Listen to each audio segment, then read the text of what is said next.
Hello guys, welcome to my new video. So আজকের ভিডিওতে আমরা দেখব একটা ম্যাচ কী জিনিস দিয়ে তৈরি হয়। সো একটা ম্যাচ আমরা খুলবো, ক্যাশ ম্যাচ। সো চলুন ভিডিওটি শুরু করা যাক। তার আগে যারা চ্যানেলে নতুন তারা অবশ্যই চ্যানেলটি সাবস্ক্রাইব করে ফেলুন এবং ভিডিওতে একটি লাইক দিয়ে ফেলুন।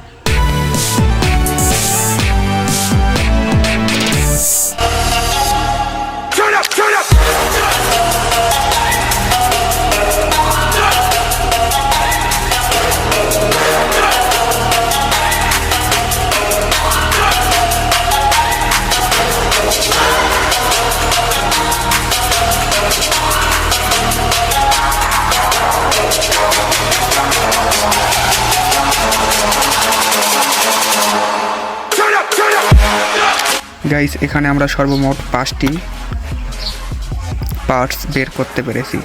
সো এর ভিতরে আরও 2টা জিনিস থাকে, সেইটা হচ্ছে পাথর, তার ভিতরে একটা স্প্রিং। আর এখানে এই সিলিন্ডারের এইটা খোলা যায়, এটা অনেক শক্ত যার কারণে খোলা যাচ্ছে না। সো যদি ভিডিওটি ভালো লেগে থাকে তাহলে অবশ্যই চ্যানেলটি সাবস্ক্রাইব করে ফেলুন এবং ভিডিওতে একটি লাইক দিয়ে ফেলুন।